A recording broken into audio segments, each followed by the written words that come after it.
As you all know, Krashen talks about two independent systems for developing the ability in second language. One is subconscious language acquisition through assimilation from the immediate entourage, and the other is a conscious, structured language learning through grammar. We have separated this course. This week we will be talking about assimilation, acquired learning. This implies the great responsibility of teachers to be themselves the message. Now we all know that Marshall McLuhan, the father of the theory of communication, often referred to the message being he who emits it. In other words, teachers have to be themselves the example that we wish to set for students to believe in what we say, to believe that what we say may help them. It's easier for them if they see it in practice. So it is that life skills and social skills and competencies at all levels, including the emotional and cognitive ones, all are learned by this set example. Now, learning is a quality that is inherent to man. Thanks to his innate ability to learn, he can adapt and has done so throughout evolution. It is this plasticity that is necessary for us to rearrange set structures into new ways of understanding. This openness is necessary for us to acquire new input. In the video Flatland, we see what it would be like to live in a two-dimensional world. This would be the way a circle would perceive only moving left and right.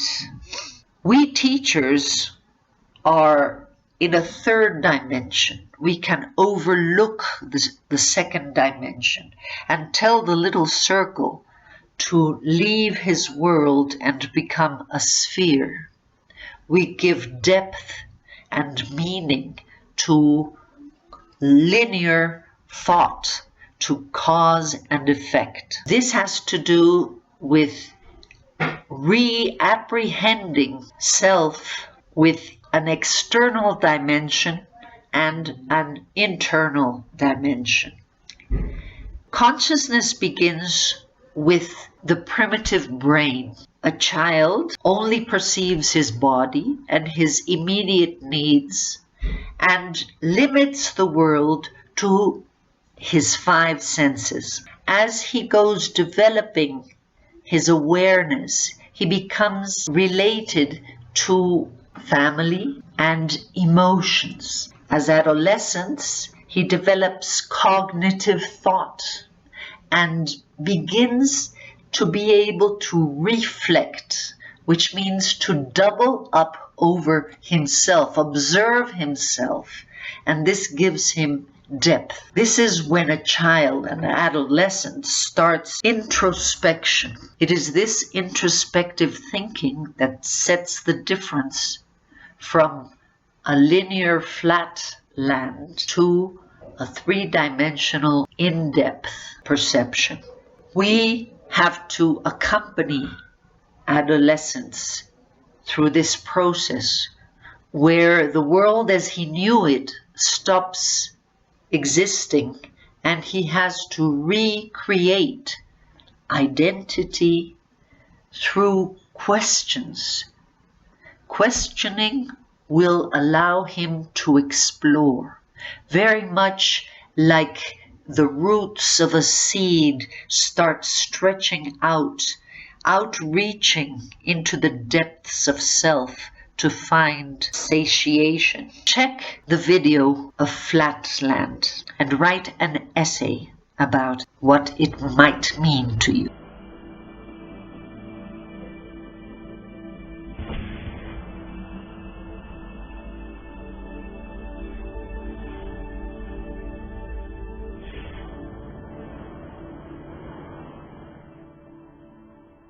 Welcome to Flatland, a world of only two dimensions. Only forwards and backwards, left and right. In this world, there is no up and no down. I said to Ray, "Where's Dottie?" He said, "Well, she's out in line." Huh? What the bleep is that thing? Huh? In this world, the two-dimensional beings that live here have no concept of three-dimensional objects. These two-dimensional flatlanders have no understanding of cubes, spheres, tetrahedrons, or yours truly. From their 2D perspective, my 3D finger looks something like this. What the butter is that?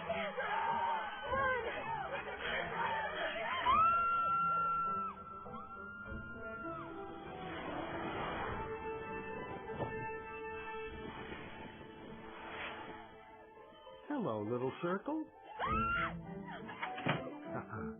Fear of the unknown.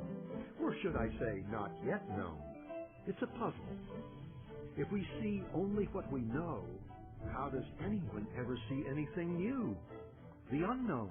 How do we ever get out of our box? Hello, little circle. Don't be afraid.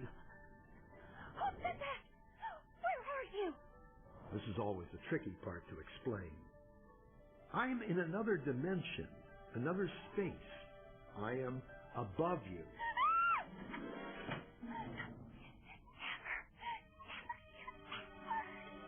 What word?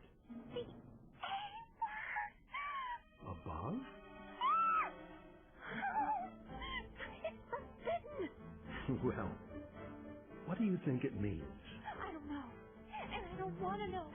You can be severely punished if you use that word. Are you a ghost? I hope not. I just have a different perspective than you do. I can see things in a way you can't yet. Oh, yeah? Like what? Well, okay. You have a safe hidden in your pantry. And inside it, you have 12 coins, a will, and a passport.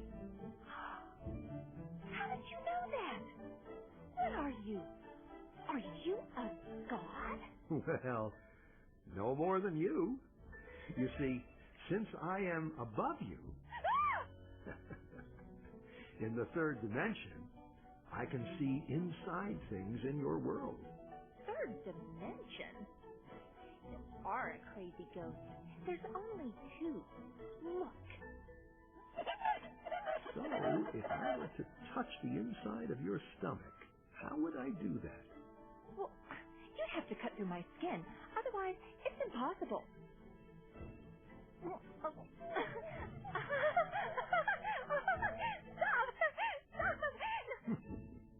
Ready for more? More what? Dimensions. Oh, Directions. no. Yes, but there aren't any. More? What will happen to me? What will I become? You'd have to become it to know. Okay. Excellent.